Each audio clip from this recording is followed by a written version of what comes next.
welcome to That Was the Week. It is Friday, October the 16th, and this is Keith Tier. Welcome to the show. This week's newsletter is all about what happened in the last few days.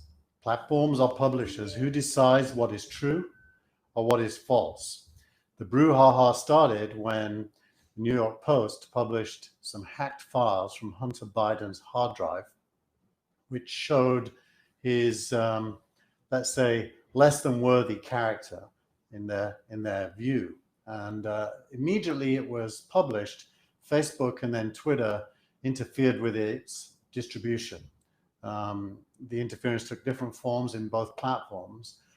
And what was surprising was almost immediately Jack Dorsey of Twitter intervened with his team to say that that was an inappropriate intervention, and asked his team to look at the policy, and the policy was immediately reversed. Facebook, on the other hand, hasn't made any changes. Now, these decisions by Facebook and Twitter produced a lot of reaction. Let's start with John Battelle. This is, with John Battelle. John Battelle is very well known, I'm sure, to those of you who lived through the Web 2.0 era. When Facebook prevented the post from being distributed, he said, "Excuse me while I point out the most fucking obvious thing in the world. When it comes to what an editor actually does, we draw lines about what is and is not acceptable, either as fact, as truth, as hypocrisy, or what is in the public interest. That's the damn job of journalists, to call bullshit.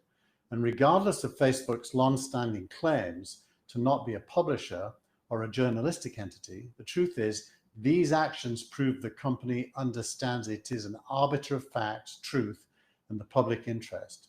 The simple reality is this: the company has tried to have it both ways for too fucking long. It's time we treat Facebook for what it is, a media company, subject to the norms, responsibilities, and behaviors we all expect and demand from our media providers." So there Battelle is making the case that Facebook is not a platform, it's a media company, and it did the right thing here, acting to prevent things that it disagreed with from being published. Kara Swisher on CNBC had a different take. That's kind of ridiculous to treat them like they're utilities or that they're part of the government, because they're not.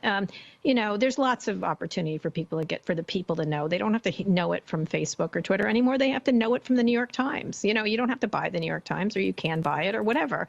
And so I think that's just sort of, this idea of calling for the FCC to look into this and election interference. I mean, it's rich, given the history of election interference is mostly been from the Russians and other malevolent forces.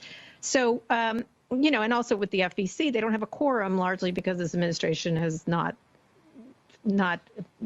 put in the commissioners necessary, approved the commissioners necessary. And so, unfortunately, when Josh Hawley was calling for bringing this to the FCC, he knows full well they can't meet because they don't have a quorum. And so the whole thing is just a lot of noise right ahead of the election. You're going to see a lot of these stories sort of pop up and suddenly bubble up. And I think it's going to be a real problem for these companies. And they're either going to have to very much explain what they're doing or not do it at all, which I think is what they've been doing for years now. So now that they've waded into this, they're going to have to wade all the way up to their neck. So Kara, basically, different take, but she agrees with Battelle that these companies have every right to interfere because they're private companies, and more to the point, they should. And the FCC has no business to get involved. Something, by the way, that the founder of TechDirt agrees with. This is Mike Masnick, a very well-respected writer, who's been on the tech scene for a long time, responding to the FCC's contention that it has legal authority over Article 230 of the Communications Act to interpret the meaning of that law. This is bullshit. And what's worse is that Pine knows it's bullshit and he's still doing it, says Masnick.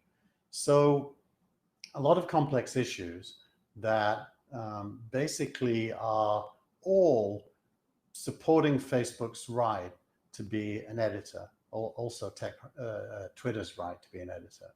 Now, my take this week in the editorial is completely different to that. I do not think that Facebook or Twitter should want to be publishers. They should want to be platforms. These are places where all of us, anyone that wants to, can get an account and can publish, and we can interact with each other. We can publish facts. We could even publish lies if we want. We can publish opinions, pretty much whatever we want. And for Facebook or Twitter to get in the way of that seems to be a huge mistake, something that Jack Dorsey recognized almost immediately. And within 24 hours, Twitter has declared that it will not interfere. It will allow users to make their own minds up, although it may label some of the data, something that I also disapprove of. So this week's That Was the Week is all about this. This is my point. The real decision here is whether the world can cope with platforms where a person or organization can express any legal perspective. The human race is diverse, as are its beliefs and opinions. Facts, of course, are facts, but thoughts and ideas are not. Can we collectively handle the existence of open platforms that can encompass the wide breadth of real-world points of view? Human beings are certainly capable of understanding that a platform, by definition, is open to all views. We can distinguish between ideas we agree with, ideas we disagree with, opinions, facts, beliefs. We can collectively discuss and debate these points of view, and we can change or become entrenched either way. And together we can influence each other by contributing facts, ideas, opinions, and beliefs. So please, Twitter and Facebook, don't interfere. Be a platform and let us get on with our lives free of anybody's attempts to stop us. Wow. Well, that was good, Keith. Be a platform. That's what you say to Twitter and Facebook. You mean, which is what, as Kara said, that's what they've always done, but now they're changing. Well, they're not, because let's go back to the quote from, because I think you're mixing the arguments up here. I don't think necessarily there's a lot of disagreement. Let's go back to the John Battelle quote. Can we? Yeah, there you go. Okay, so we agree. I mean, you would agree that an editor is an editor, that he draw lines about what and what isn't acceptable, either as fact, as truth, as hypocrisy. That's what an editor does. So that's what we might do at Now TV. That's what the New York Times does. That's what the Washington Post does. That's what Battelle Media does. Yeah. So that no one's debating that what traditional media is, right? Well, although I do think, there's a great department at Glasgow University, and they produce a series of books called Bad News, and they make the point that there's no such thing as an unbiased editor. Yeah, well, we all know that. We're not going to, that's like Media 101. That's obvious. Yeah. And we all know that every editor are themselves biased. They come with a package of values and interests. That's given. We're not going to go back over that. So let's just look back at the Battelle quote, because I think there is a key issue here that we need to address, okay, which I'm not sure if you get or you're missing. So, and this is where I think I at least agree with Battelle, but I'm not sure if you either agree or understand what he's saying. He said, and this is the key bit of the quote, and regardless of Facebook's long-standing claims to not be a publisher or a journalistic entity, the truth is that these actions, the simple reality is this: the company has tried to have it both ways. It's time we treat Facebook for what it is, a media company. And I think his point, for better or worse, and I don't necessarily think we all love the idea of these platforms if they could exist in the real world, but the reality is they don't. And the reality is that Facebook is a media company. Leftists like Kara argue that it's always been Facebook's been a vehicle for the Russians. The rightists argue that it's a vehicle for people like Kara and John Battelle. But everybody agrees that that Facebook and Twitter are not just platforms. They have too much traffic. These are too big a business, and they're too vulnerable to propagandists of left and right and other governments to be just a platform. But the key issue here is, and I would be surprised if you disagree with this. That's the reality, for better or worse. However, these are not just platforms. So, Andrew, you're going to be surprised then, because you said a few things there. You said there's too much traffic.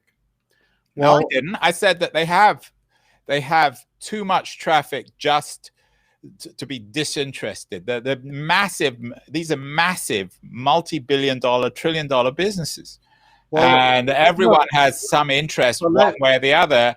You know, governments have an interest. Hey, you have to let me speak. Okay, go on. I know, but it's wonderful to see your passion on this. I know you really are very passionate about this. I do think that the nature of a platform is that it is ubiquitous. Like the telephone network globally is a platform, and it has massive traffic. Right. The text network, SMS and MMS, same. And so size and whether you're a platform or a publisher are not related. You can have big publishing platforms that are publishers, and you can also have big platforms that are not publishers. So I don't think size will help us to distinguish here. I also think that if these things are publications, they are the least focused publications you've ever seen, because every point of view on earth lives on them. And so the editor's doing a really, really bad job if they're publications. So to me, well, I don't think that's what Battel's saying. He's not. The problem, I think, what Battel's arguing, which is the standard position, is these are media companies without editors, so they're completely uncontrolled, which means that the bad actors are controlling it. Well, media companies usually buy or acquire media, and they work to produce it. Like even a reality TV show that's made up of ordinary people, the media company is paying the cameramen, the sound engineers, the designers, and so on. Facebook doesn't pay anyone, nobody. The media that that goes through its system is 100% produced by third parties, and therefore, just strictly on the definition, it can't be a media company. It isn't a media company. It's a new media company in the sense that it has figured out, like Twitter, a clever way, a brilliant way of acquiring massive content without paying for it, because we're all stupid enough to put our stuff on it for free. But that doesn't make it any less of a media company. It's just a different. New York Times pays its writers, and Facebook and Twitter don't pay its writers, but they're equally media companies. Let's start with you and me. There's three things we do with the stuff we produce. Photos, whatever. The first thing we do is we keep them for ourselves. They're private. Right. Okay. Facebook actually gives us ways to do that if we want to use it, but I personally use Apple for that. Okay. The second thing we do is we share selectively. Facebook gives us ways to do that as well, but I tend to not use that. I use WhatsApp or I use iMessage. Then the third thing, which is the new thing, that, and by new it's 20 years old, but it's relatively new, is the stuff we produce, we make public. We publish it. We are the publisher. We publish it. So Facebook excels at allowing us to be a publisher. Right. The question is, if you give someone the ability to be a publisher, are you yourself also a publisher? I don't think so.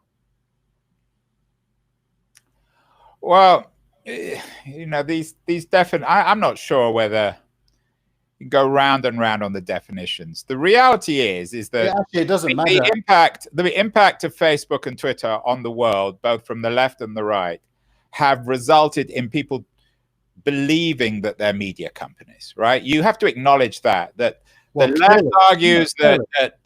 the left argues that Facebook is being manipulated by Russian trolls to support Trump.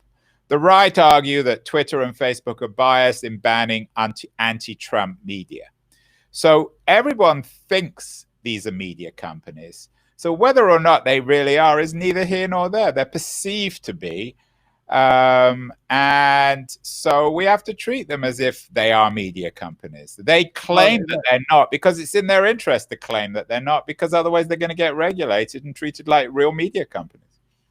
Well, let's just break it down. I think Battelle is correct, and so are you, in understanding that he makes the point that by these actions, or words to that effect, that yesterday when Facebook blocked the New York Post article, and the New York Post was playing their role of publisher, when Facebook intervened to impact its distribution, they were acting as an editor. I agree with him on that. I personally think that's an error of judgment on their part. I agree, and I don't disagree with you on that. I think it was a mistake, and Dorsey acknowledged it was a mistake. Dorsey acknowledged it was a mistake, and they've quickly switched. No one's defending that. It was a short-sighted decision, presumably by not someone that senior at the company, and it got them in a lot of trouble. Right, and then the second thing we agree on is the trend is towards both companies, even Twitter, becoming editors. The pressure on them from everyone, Battelle, Kari, yourself, is to take responsibility for what's on their platform. So whether they're platforms or not, the pressure is to become publishers. And let me just, and the reason for that is not because we're all big brothers or we all want to create some sort of media censorship. The reason for that is because everyone is concerned with the impact of social media on politics and on society, and many people are troubled by it. That's the reason. It's not like everyone wants to just control these companies for the sake of it. So let's unpick that, because I think that's a very promising territory. I think we'll disagree, but I think we'll have okay. We could end up converging. My belief is the only alternative to openness is that somebody's in control. Obviously, logically, somebody is taking decisions. Who is it that has this kind of divine insight that allows them to make good decisions about what is not okay? Right. We have to defer to somebody to have those powers. Now, who would that be? Okay, but let me. So I agree with that, but let me come back here. The critics of social media companies, like myself and Battelle and Kara, and many others, all argue that these companies claim that they're the public space and that they're completely disinterested. But the reality is that they are manipulating the system, the algorithm, for their own interests, which generally tend to be commercial. I don't believe they're either leftists or rightists. They're private companies that are driven to make money, particularly Facebook. Yeah, well, and there was an extremely good piece in the Wall Street Journal, which is a right-wing newspaper, about Facebook's undermining of left-wing networks. So the politics doesn't always fall into place here. Yeah, I share your idealism on platforms, but the reality is that there is always someone in control, whether it's some government bureaucrat or Mark Zuckerberg or you and I. There is never such a thing as an open network. Well, yeah, I think you're conflating openness with goals. Facebook has goals, you're right, and its goals are not measured in terms of left and right at all. Its goals are measured in terms of engagement and reach. Right. It's an audience. It is an audience network. Right. So the one bit of media company that it is an audience network. They even call it that, I believe. They may have changed it recently. It used to be called the audience network. And so their algorithm is all about getting something read by more people more often. Yeah, I agree. Right. So that's not an unreasonable goal for a business. That's fine. Yeah, they're driven by virality. That's their business model. Now, in order to do that, they try really hard to figure out what you're interested in. Right. Agreed. And so they reinforce bubbles. Right. Agreed. Intellectual bubbles. Agreed. And that means that it's rare to do what you and I are doing now, which is have disagreement between bubbles. It's rare to have a proper discussion. It's less and less likely that there'll be a proper discussion. So all of that's true, and that's baked into the algorithms. But there is definitely no editorial intent there other than reach and engagement. So I agree with that. But would you accept that the consequences of that, of this echo chamber culture, has been quite corrosive politically, particularly in the United States? I definitely believe that, and I've been an advocate for a long time to go to the positive side of Facebook and others building tools to encourage engagement between different points of view. Like if I want to go in and right, but that's not going to happen. I think we actually agree here. I think let me try and figure out a way we agree. I agree with your analysis of social media, but that contradicts your conclusion in your excellent editorial, excellent in every sense except it's wrong. Your excellent editorial that says at the end, Facebook, just stick to being platforms, because as you acknowledge, given their business model of virality, they're not really platforms. They're not platforms in your ideal sense. Well, let's distinguish between commercial and non-commercial platforms. Or let's say platforms that have growth capability and those that don't. Like the telephone network could never prompt you to make a telephone call, or it would be weird, right? Yeah. So one of the new things with the internet and with digital media is the whole concept of growth hacking emerges, because you can actually do things that prompt people to react. And you actually should be fired if you don't do that, because your whole job is to grow your network. That's the job. Now we as human beings choose to use it because it serves various purposes we have, and we allow ourselves to be subjected to those prompts, or sometimes invisible prompts. And it seems to me that goes with the territory. Now imagine that there was a Facebook that wasn't commercial. It was exactly the same. Yeah. It had no interest in engagement or reach. It was a pure utility. Yeah. Well, firstly, it probably would be boring. No, it wouldn't, because it would contain it would contain all the opinions of the world. I think it would be the reverse. It'd be less boring than Facebook. Well, if you go there, then you have to say that discovery would be possible on it, things you didn't previously know about. Yeah. Which means that sharing or friends telling you about stuff would happen. Yeah. It would be less of an echo chamber. And this, I think the solution here, I agree about some of your ambivalence about the government, and I agree that aggressive control of Facebook and Twitter is inappropriate. The real opportunity here, and this comes back to the core issue, the core thing we've always discussed on this show, is innovation.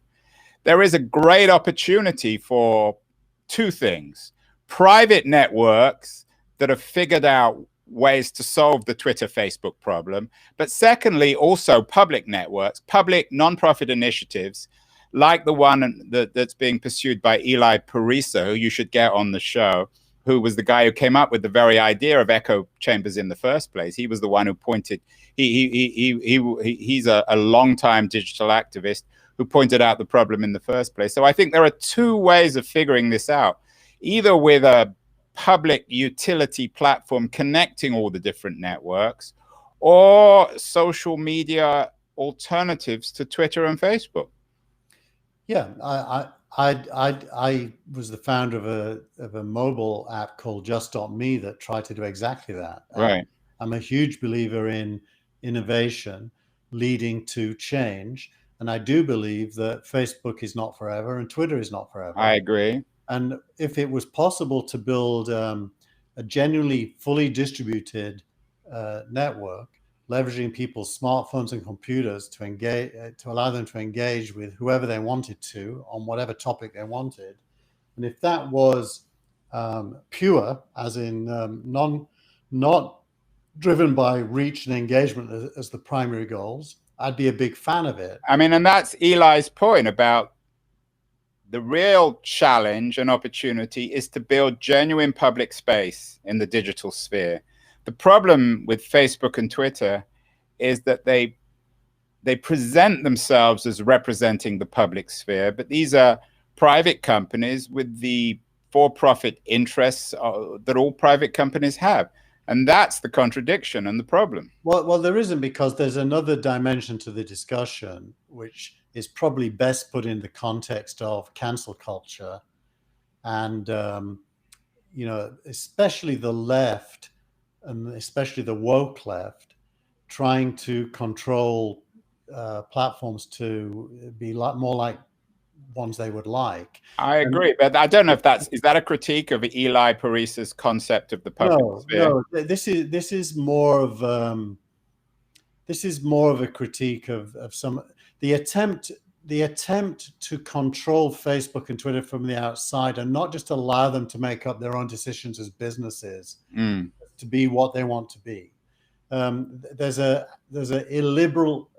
strong illiberal layer there that I react against strongly, because I am ultimately believe in freedom to do what you want, and the audience will go where it is happiest. Yeah, and I agree with you, and I think that came out with Twitter's decision to censor the New York Post piece, because there are people, particularly in America, people on the left who simply believe that any anti-Biden news is by definition bias and should be banned. And these people are just as problematic and censorious as the Russian trolls. I couldn't agree more. Yeah. So we've agreed, Keith. That is really disturbing. What's going wrong? Well, I think we'll still disagree on detail. I think if we focus, you've got to get Eli on the show, though, because I think he's really trying to think this stuff about the public space through. But where I think we'll disagree is on this safe harbor issue, which you threw in at the end, and I think it's a different issue. So do you want to just explain the safe harbor stuff and what your position on that is? Yeah. So, well, the first thing is to understand it. Originally, all internet companies that were platform-like were considered to be in the same space as common carriers are, right? They phone companies. So originally there was no liability for any content that flowed through an internet service. No, hold on. Let's be clear here. No changing the narrative. The reason why they weren't treated as common carriers because they were treated as phone companies. The reason why the safe harbor thing came into existence in 1997. No, wait, Andrew. You're going to be fine with what I'm saying. Okay. I'm in the era before 97 when I'm saying what I'm saying. Okay, but let's focus on the safe harbor law, because that's the issue you're dealing with. Yeah, so I want people to understand why that came about. I was the chief technology officer of EasyNet in the UK between 94 and 97. And the police would visit us and ask us to control content in the internet news groups. Right. They were specifically using pedophilia as their reason, but actually their interest was way broader than pedophilia. They just knew that everyone was against pedophilia, so it's likely you would be positive towards their request if they started with that. So everybody in the ISP space refused to comply because we didn't want to be responsible for content. Because why didn't we want to be? Because we didn't have the tools to even look at it. Never mind. But that's neither. But okay, but let's just be clear here. Hold on, wait. Let's just be, because this is a really, really important issue. Yeah. So traditional media was always liable. So if you published Yeah, if you pedophilia material in a magazine or a newspaper or on a television network, you'd be sued and you'd be probably criminalized. yeah, The argument about but wait, go slower. right, so we accept that. That's the traditional media law, right? True, but the key word is publish. You publish. Okay, but this is coming. Okay, so we're coming back to it. Yeah. So Web 2.0 changes everything because suddenly everyone becomes a publisher and anyone can publish anything. And you have these platforms that you idealize that have been sort of gone bad now, but in the beginning seemed very promising, where anyone could publish anything. So the great legal question was back then, should a platform be legally responsible for material that a magazine or a newspaper could be sued for, right? Is that fair? Yeah, although you put a lot of a history together there. No, I'm just making a very basic point. That was in 97. Remember that in 97, none of those things had yet happened. All there was in 97 was like Yahoo. So there was no Web 2.0 yet in 97. Web 2.0. There was but there was the seeds of Web 2.0. You could still write stuff on websites. You could still comment on books on Amazon. Well, no one really did. GeoCities. Right, you had you're beginning to, right? You're just beginning to, but the Act actually was more focused on internet service providers. We're talking about an American Act, not British, because you were in Britain. Yeah, but in the US, the Act was focused on internet service providers. Right. Hello,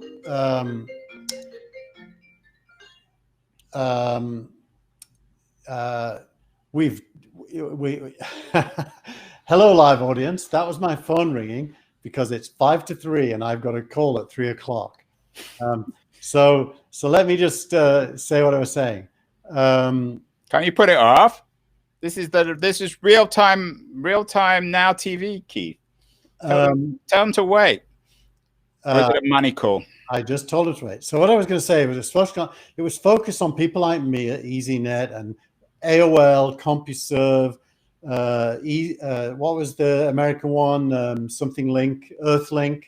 Right. And it was asking us to be responsible for content which was mainly then in news groups. Pornography was a big part of it. And that was the origin. And okay, I agree, but here's the key issue, right? The reason why the law was passed was to protect what was seen as these small startups and promote innovation.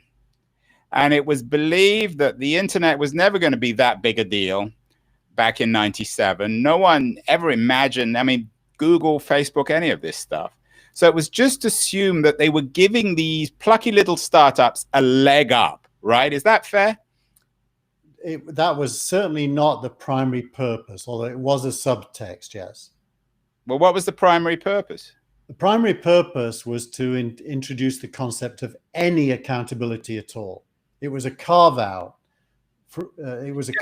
Why? Because they were trying to stimulate innovation in this evolving digital economy. And the argument now about changing the law is that the most powerful companies in the world are now benefiting from a law that was designed to support plucky little startups. Whatever you say about Google and Facebook and Twitter, they're not plucky little startups.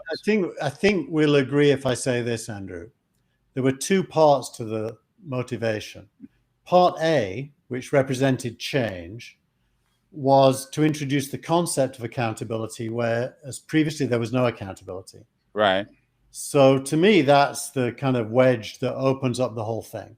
And the second part was to carve out from that accountability internet companies for large elements.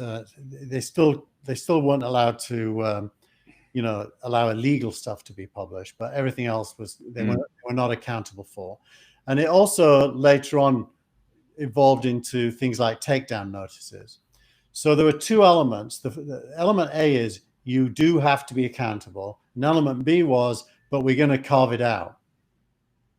Right. So anyway, I think we've done a pretty good job here in trying to explain very complicated legislation. My argument is not that the 97 law was wrong or bad, but we've had 23, 24 years since then, and the world has dramatically changed. And just as you had new legislation in 97, it doesn't mean that any law is set in stone, and it can be revised because the world has changed. Anyway, we'll come back to that. Finally, Keith, because you do have to go for your 3 o'clock call. What's your tweet of the week? Oh, tweet of the week. Well, here we go. We're back to, let me just get it on screen, and then I'll talk about it. Here it is. So the tweet of the week this week is our good friend, Paul Graham. Your good friend, not mine. He's become our good friend, I think, Andrew. Yeah, well, we fantasize about Paul if you're watching. He asked the question, at what age would you choose to defer starting a startup due to the fact that you need more experience? At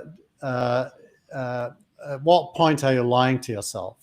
And his wife said at the age of 26, he said the age of 24, but somewhere in the mid-20s. I said, there are no rules. Everyone is different.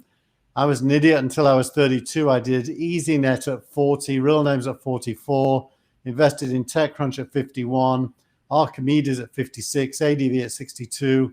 Yeah. And that was the week, and Infarm at 66. And by the way, I'm still an idiot. Yeah, I was going to put the idiot bit back in, but you beat me to them. Yeah. So tweet of the week is there is no age at which it's appropriate to suddenly decide you are going to do a startup. Andrew, over to you. What have you decided, and how old are you? I'm definitely older than 26. I think, again, I'm not sure you're interpreting the Graham piece. I think he's suggesting that the ideal age is in the mid-20s. Not that, I don't think he's excluding people like you. I think he's excluding people who are a bit younger. So the question is, should they be giving a lot of money to 18-year-olds? And I think actually the Facebook example proves that they probably shouldn't. Well, it's better to give it to older people like you and I, who are a little bit older than 26.